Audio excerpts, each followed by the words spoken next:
خوش آمدید ناظرین، وقت شروع ہوتا ہے علم و عمل کا اور ایک راہ ہدایت کی طرف گامزن کرنے کا۔ مستند اور اکابر ملک پاکستان کے وہ جید علماء جن کے چہرے اب سند بن چکے ہیں اور آپ ان پہ اعتماد کرتے ہیں، ان کی رائے کا انتظار کرتے ہیں کہ جب تک ان کی رائے آ نہ جائے تب تک آپ کا ظاہر ہے ایک بہت بڑی فالوونگ ان حضرات کے پاس ہے۔ ARYQ TV کے پلیٹ فارم کے ذریعے بزم علماء میں ایک بار پھر آپ کا خیر مقدم ہے۔ ہمارے ساتھ تشریف فرما ہے ہم سب کے ہر دل عزیز علماء، جن میں سب سے پہلے الحافظ القاری الحاج مفتی محمد سہیل رضا امجدی صاحب۔ خیر مقدم ہے حضور، آپ کو رمضان بھی مبارک ماشاءاللہ۔ یہ نواں سال آپ کے ساتھ مجھے سعادت نصیب ہو رہی ہے الحمدللہ۔ اور میرے دوسری جانب تشریف فرما ہے ماشاءاللہ، آپ بھی جو ہے وہ بہترین عالم دین ہے، بہترین فاضل مفتی ہے۔ ہمارے ساتھ بیشتر پروگرامز میں آپ کی رائے جو ہے وہ لوگوں کو مطمئن کر رہی ہے دنیا بھر میں۔ جناب مفتی احسن نوید نیازی صاحب تشریف فرما ہوئے ہیں۔ حضور رمضان کی مبارک آپ کو، خیر مبارک آپ کو مبارک، جزاک اللہ۔ اور میرے ساتھ تشریف فرما ہے، ہم سب انہیں استاذ کا درجہ بھی دیتے ہیں، اپنے بزرگ کی حیثیت سے ہماری سرپرستی فرماتے ہیں، اور خیر استاد ہو تو ایسا ہو، بات یہی ہے۔ ڈاکٹر پروفیسر ڈاکٹر محمد احمد قادری صاحب تشریف فرما ہوئے ہیں۔ السلام علیکم ورحمۃ اللہ۔ تینوں حضرات کا خیر مقدم ہے، اور انشاءاللہ علم و عمل کا سفر بھی جاری رہے گا۔ ماہ رمضان، ماہ سیام، اللہ کا مہینہ، قرآن کا مہینہ، نزول قرآن کا مہینہ، صاحب قرآن کا مہینہ۔ ہمیں قرآن کی طرف لوٹ آنا چاہیے، ہمیں اللہ کی طرف لوٹ آنا چاہیے۔ صبر کی تلقین بھی دیتا ہے، اور زندگی گزارنے کے قرینے، سلیقے اور ڈھب اور آداب بھی ہمیں رمضان سکھا دیتا ہے پریکٹیکلی۔ کیونکہ جب ہم صبح سے لے کر صبح مسا جب اللہ کے ہی پابند رہتے ہیں تو ہمیں یہ یقین ہو چلتا ہے کہ ہمارا جینا بھی کسی کے لیے ہے، ہمارا مرنا بھی کسی کے لیے ہے۔ ایون والبعث بعد الموت والا ایمان، اس پر بھی انسان کیسا گامزن نظر آتا ہے، خلوت میں بھی اللہ کی نافرمانی نہیں کرتا۔ کیسا زبردست انسان کو ایک نظام ملتا ہے اس رمضان المبارک کی صورت میں۔ ایک ہمارا ایونچول اسپریچول ریفریشر کورس ہے جو 30 دن میں ہمیں بقایا 335 دن کی آلودگی سے پاک کرنے کے لیے آیا ہے۔ آئیں اس کا ویلکم کریں۔ سوالات کی طرف بڑھتے ہیں۔ ماہ رمضان مبارک ہے تو میں ماہ رمضان مبارک کی اہمیت کے حوالے سے اور فضیلت کے حوالے سے قرآن اور حدیث کی روح سے جاننا چاہوں گا مفتی صاحب آپ سے کہ کیا اہمیت ہے۔ بسم اللہ الرحمن الرحیم۔ اللہم صلی علی سیدنا و مولانا محمد وعلی آلہ و اصحابہ و بارک وسلم۔ جی سلمان بھائی، سب سے پہلے تو آپ کو بھی اور تمام ذی احترام علماء کرام کو بھی اور دیکھنے والوں کو، سننے والوں کو ماہ رمضان کی بہت مبارک ہو۔ سر آپ کو بات ہوگا ARYQ TV کی تمام مینجمنٹ کی جانب سے، تمام اسٹاف کی جانب سے اللہ تعالیٰ تمام جتنے بھی دیکھنے والے سننے والے ہیں سب کو اس ماہ رمضان کی برکتوں سے مالا مال فرمائے، آمین بجائے۔ اور آپ نے جو فرمایا کہ ماہ رمضان کی اہمیت اور فضیلت قرآن و حدیث کی روشنی میں، دیکھیں اگر قرآن کی روشنی میں اس کی اہمیت کو اگر ہم دیکھیں تو قرآن کریم میں سورہ احزاب کی آیت نمبر 35 ہے، جس میں ایمان والوں کے اوصاف کا، صفات کا ذکر ہے۔ ان المؤمنین والمؤمنات والمسلمین والمسلمات والقانتین، یہ ساری صفات ہیں۔ اس میں سورہ احزاب کی آیت نمبر 35 میں اللہ رب العالمین نے ایمان والوں کے 10 صفات کا ذکر فرمایا۔ ان 10 صفات میں 8ویں صفت جو ہے نا، اب چاہے مرد ہو مسلمان چاہے عورت ہو، صائمین اور صائمات فرمایا، روزہ رکھنے والی اور روزہ رکھنے والیاں، اللہ نے انہیں ڈگنیٹی دی ہے۔ جی جی جی جی۔ اب یہاں پر یوں سمجھ لیں کہ منصب بھی عطا فرمایا، اور اس کے بعد اسی آیت کے آخر میں فرمایا کہ اعد اللہ لہم مغفرۃ و اجرا عظیما۔ یہ ایمان والے، یہ ایمان والیاں وہ ہیں، اب ان میں روزہ دار بھی ہیں، جہاں مسلمین مسلمات، مؤمنین مؤمنات، جھکنے والے جھکنے والیاں، اور اپنی شرمگاہوں کی حفاظت کرنے والے اور حفاظت کرنے والیاں، وہاں پر روزہ رکھنے والے اور روزہ رکھنے والیاں۔ فرمایا کہ یہ وہ ہیں کہ ان کے لیے اللہ تعالیٰ نے مغفرت اور اجر عظیم کا وعدہ فرما لیا ہے۔ تو یہ روزے کی اہمیت ہے۔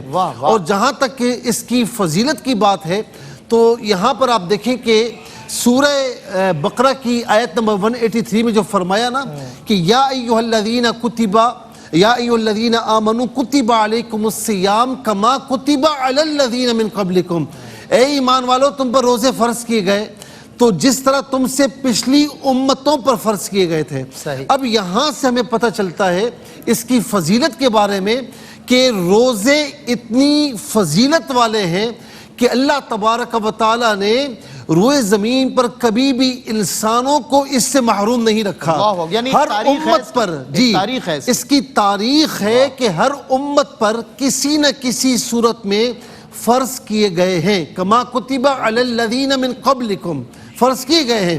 یہاں پر میں ایک چھوٹی سی بات شامل کرنا چاہوں گا. کیا دیگر ادیان اور مذاہب میں بھی جو اہل کتاب میں بھی جو تصور پایا جاتا ہے کئی دن بھوکے اور پیاسے رہنے کا، کیا وہ بھی اسی تاریخ کا ہی ایک جزء حصہ ہے جو یہ روزے؟ بالکل ایسا یہاں پر جو فرمایا نا کتبہ کما کتب علی الذین من قبلکم، تو تھوڑا سا ہم پیچھے جاتے ہیں تو اہل یہود کے یہاں، اسی طریقے سے جیوش کے یہاں، اور اس کے علاوہ ہندو مذہب کے یہاں مختلف انداز میں روزے ہیں.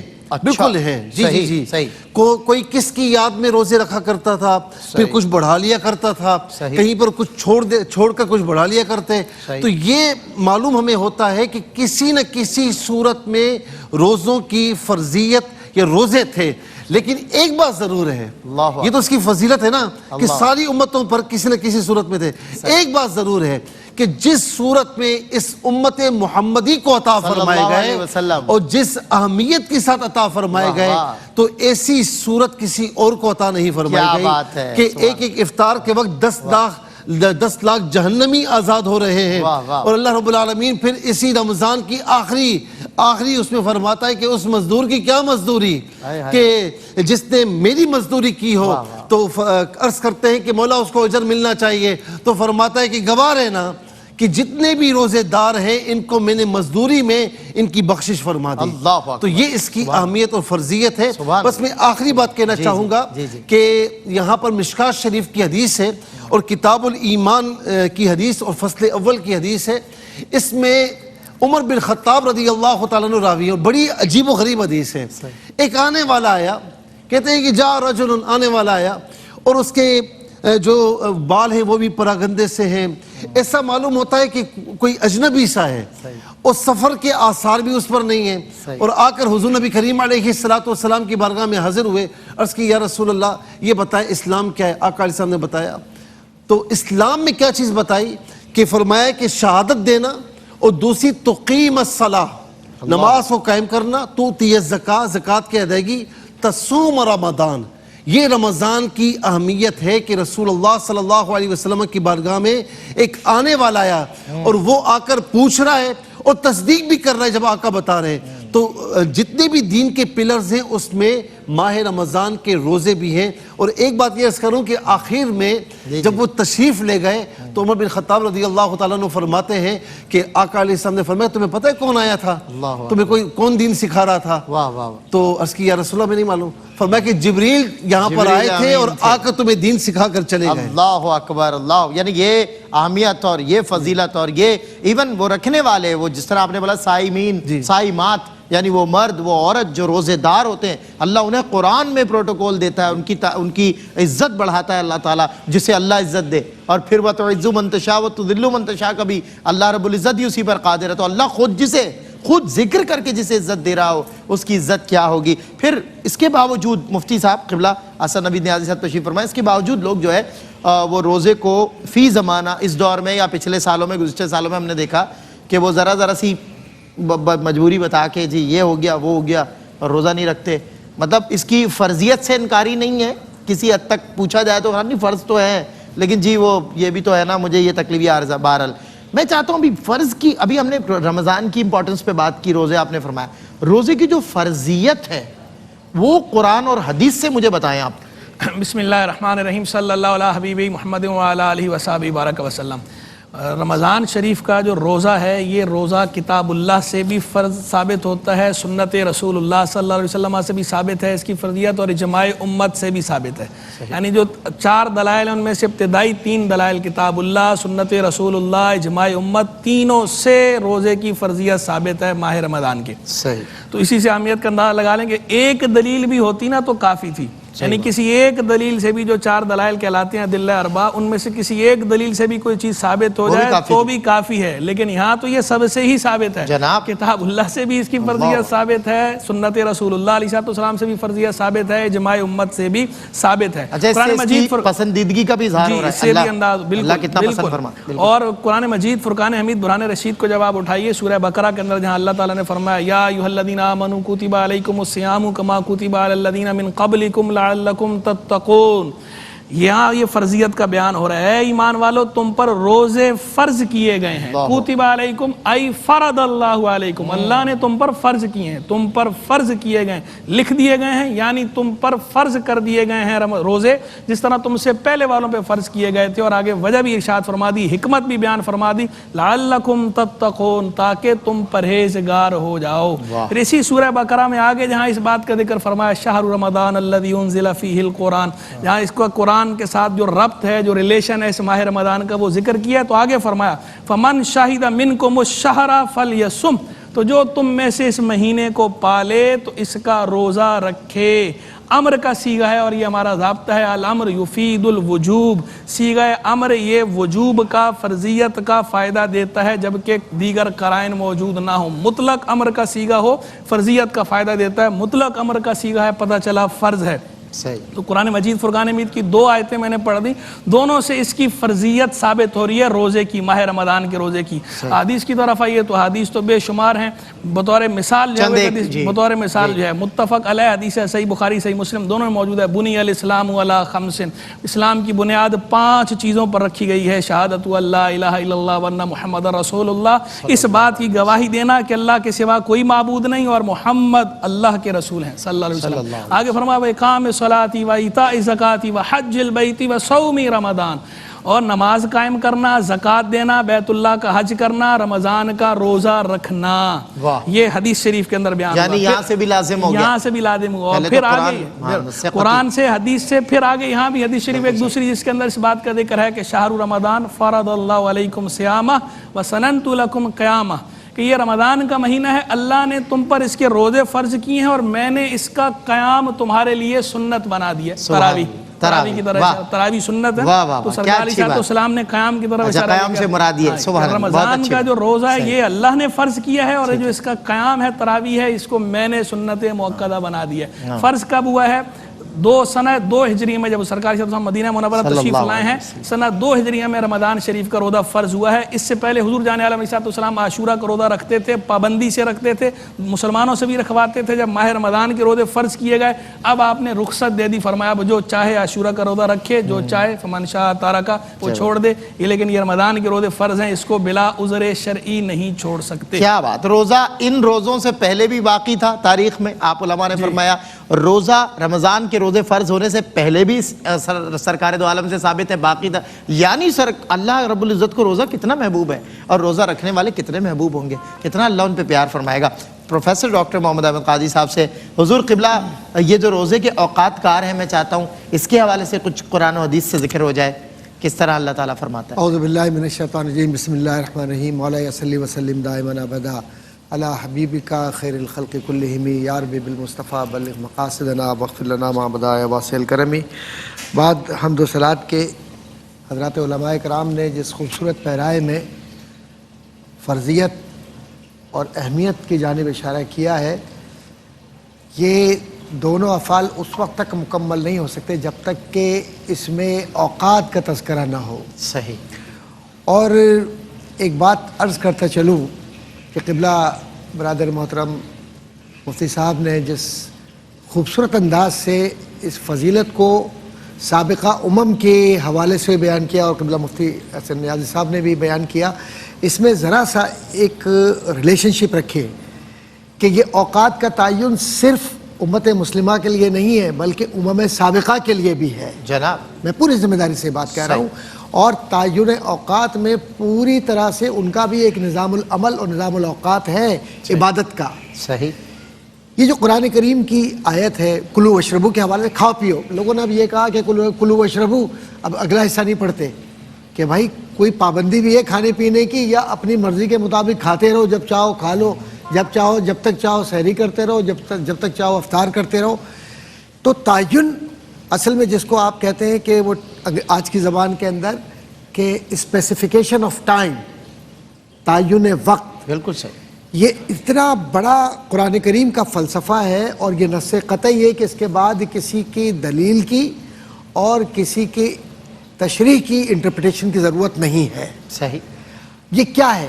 وہ سفیدی یا سفیدی یا وہ نور یا وہ ایک سفید لکیر جس کو صبح صادق کے نام سے آپ تعبیر کرتے ہیں، اس کو سمجھنا. اب جو فزکس کے لوگ ہیں تو ہر آدمی تو فزکس کا نہیں ہے، لیکن جو علم الاعداد کے لوگ ہیں، میتھمیٹک کے لوگ ہیں، فزکس کے جاننے والے لوگ ہیں، اور سب سے بڑی بات یہ لوگ یہ سمجھتے ہیں کہ شاید یہ سائنسدانوں کا عمل ہے.